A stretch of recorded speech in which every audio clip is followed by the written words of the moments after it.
Assalamualaikum warahmatullahi wabarakatuh. Halo anak-anak, apa kabar kalian hari ini? Semoga kita semua selalu dalam lindungan Allah, sehingga dalam keadaan sehat walafiat dan selalu dalam keadaan yang berbahagia. Hari ini, Ibu akan melanjutkan materi yang sudah kita pelajari di pertemuan yang lalu. Yuk, disiapkan peralatan belajarnya. Jangan lupa untuk dicatat sehingga kalian bisa belajar lagi di kemudian hari ya. Di video pembelajaran sebelumnya, kalian sudah belajar tentang struktur sosial. Masih ingat struktur sosial menurut Nasikun? Nasikun membagi struktur sosial secara horizontal dan secara vertikal. Hari ini kita akan membahas struktur sosial secara horizontal, yaitu diferensiasi sosial. Sekarang, coba kalian perhatikan gambar-gambar yang ada di sini. Apa yang dapat kalian simpulkan? Gambar-gambar yang tertera di sini menunjukkan perbedaan-perbedaan secara horizontal. Masih ingat? Garis horizontal mewakili garis yang sejajar. Artinya, perbedaan-perbedaan yang ada dalam masyarakat ini sifatnya sejajar atau sama. Jadi, diferensiasi sosial adalah sebuah klasifikasi atau penggolongan terhadap perbedaan-perbedaan tertentu yang biasanya sama atau sejenis. Diferensiasi sosial jika di dalam masyarakat majemuk atau plural society disebut dengan kemajemukan sosial. Karena pengelompokan horizontal yang didasarkan pada perbedaan ras, etnis, klan, dan agama itu adalah bagian dari kemajemukan yang ada dalam masyarakat. Sedangkan pengelompokan berdasarkan profesi dan jenis kelamin disebut heterogenitas. Kemajemukan sosial atau diferensiasi sosial memiliki tanda-tandanya, yaitu perbedaan berdasarkan ciri fisik, ciri sosial, dan juga ciri budaya. Tanda yang pertama yaitu perbedaan berdasarkan ciri fisik. Diferensiasi ini timbul karena perbedaan ciri-ciri fisik tertentu, misalnya perbedaan warna kulit, perbedaan bentuk rambut, bentuk mata, bentuk hidung, dan bentuk rahang. Kalian bisa lihat gambar-gambar ini. Setiap manusia pasti memiliki ciri-ciri fisik yang berbeda-beda. Tanda yang kedua yaitu berdasarkan ciri sosial. Diferensiasi ini timbul karena adanya perbedaan pekerjaan yang menimbulkan perbedaan cara pandang dan pola perilaku di dalam masyarakat. Termasuk juga di dalam kategori ini adalah perbedaan peran, prestis, dan kekuasaan. Tanda yang selanjutnya yaitu berdasarkan ciri budaya. Diferensiasi budaya berhubungan erat dengan pandangan hidup suatu masyarakat menyangkut nilai-nilai yang dianutnya, seperti religi, sistem kekeluargaan, keuletan, dan ketangguhan. Hasil-hasil dari nilai-nilai yang dianut suatu masyarakat dapat kita lihat dari pakaian, adat istiadat, bahasa, kesenian, arsitektur, dan juga agama. Ada berbagai bentuk diferensiasi sosial.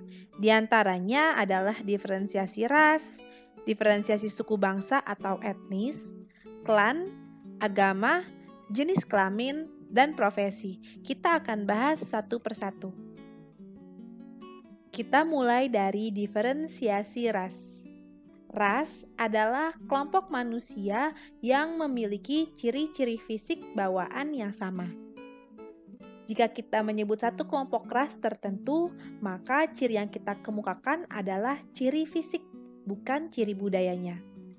Secara garis besar, menurut Laplinton, manusia dibagi dalam 3 kelompok ras utama. Yang pertama, ras Mongoloid, yang berkulit kuning dan coklat. Yang kedua, ras Kaukasoid, berkulit putih. Yang ketiga, ras Negroid, berkulit hitam. Nah, ini adalah gambaran dari 3 kelompok ras utama. Orang Indonesia termasuk ke dalam ras Mongoloid. tepatnya yaitu Malayan Mongoloid. Diferensiasi sosial selanjutnya yaitu suku bangsa atau etnis. Etnis atau suku bangsa merupakan hasil dari sistem kekerabatan yang lebih luas. Masyarakat dalam sistem kekerabatan ini tetap percaya bahwa mereka memiliki ikatan darah dan berasal dari nenek moyang yang sama. Meskipun etnis tinggal berjauhan dan memiliki banyak perbedaan, mereka mempunyai persamaan berikut. Persamaan yang dimiliki adalah yang pertama, dasar kehidupan sosial yang sama. Asas yang sama dalam hak atas tanah atau hak kepemilikan tanah. Yang ketiga, asas persamaan dalam hukum adat. Dan yang keempat, memiliki suatu bentuk perserikatan dan bentuk hubungan, yaitu lembaga adat istiadat penduduk asli. Diferensiasi selanjutnya yaitu klan. Klan sering juga disebut dengan kerabat, keluarga besar, atau keluarga luas. Klan merupakan kesatuan genealogis, yaitu kesatuan ikatan darah atau keturunan yang sama, yakni dari garis keturunan. Di dalam masyarakat Indonesia, terdapat 2 klan utama. Yang pertama, klan atas dasar garis keturunan ibu disebut dengan matrilineal, contohnya di dalam masyarakat Minangkabau. Dan yang kedua, klan atas dasar garis keturunan ayah disebut dengan patrilineal, contohnya di dalam masyarakat Batak. Kita biasa menyebut klan ini dengan istilah marga. Coba kalian perhatikan gambar yang tertera. Persegi berwarna biru itu mencontohkan garis keturunan diambil dari ayah. Sehingga marga yang disematkan ke anak adalah marga yang dimiliki oleh ayah. Sedangkan lingkaran merah itu mencontohkan garis keturunan yang diambil dari ibu. Sehingga marga yang disematkan ke anak adalah marga yang dimiliki oleh ibu. Diferensiasi selanjutnya yaitu agama. Manusia pada prinsipnya adalah makhluk yang memiliki rasa kagum terhadap sesuatu yang dianggap lebih hebat dari dirinya. Berdasarkan pengalaman dan pengetahuan, manusia kemudian memiliki kepercayaan atau agama yang berbeda-beda. Keyakinan ini berkaitan dengan pengalaman hidup. Atas dasar itu, kita tidak dapat menyatakan bahwa kepercayaan atau agama jadi lebih tinggi dari kepercayaan atau agama yang lainnya. Sehingga perbedaan agama termasuk ke dalam diferensiasi, yaitu perbedaan yang sama. Karena agama memengaruhi masyarakat dan juga sebaliknya, masyarakat juga memengaruhi agama, sehingga terjadi interaksi yang dinamis. Di Indonesia, kita mengenal agama Islam, Kristen, Katolik, Hindu, Buddha, dan juga Konghucu. Di samping itu, ada pula keaneka kepercayaan lain, seperti keharingan, permalim, kejawen, dan sebagainya. Diferensiasi selanjutnya yaitu diferensiasi jenis kelamin atau gender. Walaupun tidak tepat diklasifikasikan atas dasar tingkatan, laki-laki berada di lapisan atas dan perempuan ada di lapisan bawah. Dalam masyarakat tertentu, jenis kelamin juga menentukan tingkatan seseorang.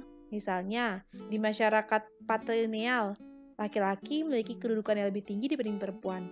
Atau sebaliknya, di masyarakat matrilineal, perempuan memiliki kedudukan yang lebih tinggi dibanding laki-laki. Tapi, saat ini sudah banyak kaum perempuan berusaha memperjuangkan haknya dalam berbagai aspek kehidupan yang sebelumnya didominasi oleh kaum laki-laki. Atau biasa kita sebut dengan equality gender atau kesetaraan gender. Kesetaraan gender dikenal juga sebagai keadilan gender. adalah suatu pandangan bahwa semua orang harus menerima perlakuan yang setara dan tidak didiskriminasi berdasarkan identitas gender mereka. Sehingga saat ini, beberapa pekerjaan yang dulu dianggap hanya boleh dikerjakan oleh laki-laki, sekarang terbuka juga untuk kaum perempuan. Sehingga terciptalah perbedaan yang sama di antara laki-laki dan juga perempuan. Diferensiasi selanjutnya yaitu diferensiasi profesi atau pekerjaan, yaitu pengelompokan masyarakat yang didasarkan pada jenis pekerjaan atau profesinya. Profesi biasanya berkaitan dengan suatu keterampilan khusus, misalnya profesi petani memerlukan keterampilan khusus seperti membajak dan memilih bibit unggul. Perbedaan profesi biasanya juga akan berpengaruh pada perilaku sosialnya. Namun, apapun profesi seseorang, sikap profesional lah yang akan dihargai masyarakat. Apapun pekerjaannya, mereka memiliki satu kesamaan, yaitu tanggung jawab perannya di dalam masyarakat. Ibu rasa materi kita hari ini cukup sampai di sini dulu ya. Semoga apa yang sudah Ibu jelaskan dan sudah Ibu paparkan mudah untuk kalian pahami. Jangan lupa untuk memberikan feedback kalian terhadap materi hari ini. Apakah kalian sudah paham atau belum? Dan jika ada pertanyaan, silahkan ditanyakan di Google Classroom. Insya Allah Ibu akan menjawab. Tetap semangat terus ya nak, jangan mudah menyerah dan terus semangat belajarnya. Ibu akhiri sampai di sini, kurang lebihnya Ibu mohon maaf. Sampai jumpa di pertemuan berikutnya. Assalamualaikum warahmatullahi wabarakatuh.